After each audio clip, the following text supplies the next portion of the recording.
Committee will come to order. Committee on the Budget's hearing today on the Congressional Budget Office's Budget and Economic Outlook will commence. We will hear testimony from Director Swagel of the Congressional Budget Office. Welcome, Dr. Swagel. I would now like to yield myself such time as I may consume. We're talking about FISA this week, which is an issue of national security. And I want to quote Admiral Mullen's comment at a hearing, a defense hearing, where when asked what the biggest threat to national security was, his response was, the biggest threat to national security is our national debt. Jerome Powell, the Fed chairman, who probably is loath to opine on fiscal policy, in a 60 Minutes interview said, the national debt, our fiscal path, is completely unsustainable, and it's an urgent matter that we must address. I think that's significant, and that's some backdrop to the budget baseline update from February. Most recently was in May of '23, and then this recent update here in February. Bottom line is, on Valentine's Day, when we think about how much we love our significant others, one could ask, how much do we love the country?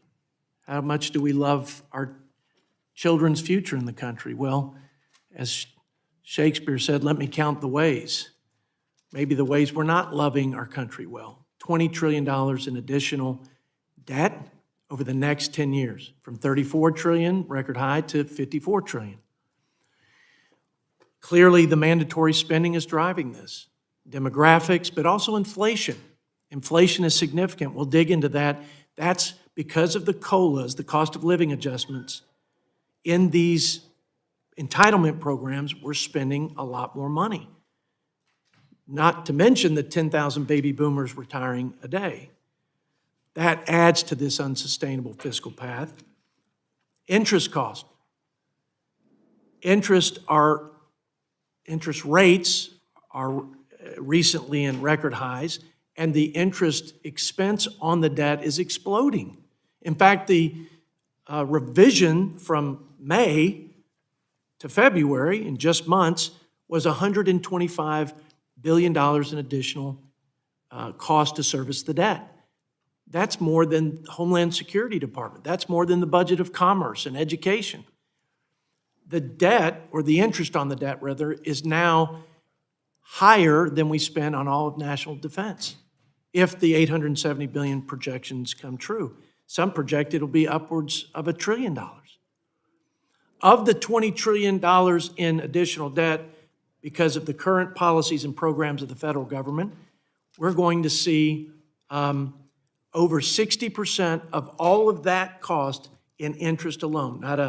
Not anything to address the solvency of our senior safety nets, not anything to help ensure our soldiers and sailors are safe and successful in the most important job to provide a common defense, not a dollar or a dime to infrastructure, just paying China, Japan, and other bondholders of U.S. Treasuries because of our massive deficit spending and debt appetite, which was $1.7 trillion, the annual deficit, last year, which is more than the entire deficit, the discretionary budget that we're fighting over, and often between my own party.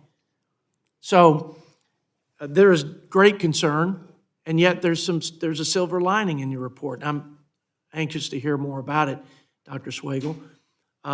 You mentioned that one bright spot is that the deficit spending has actually gone down year over year in the short run.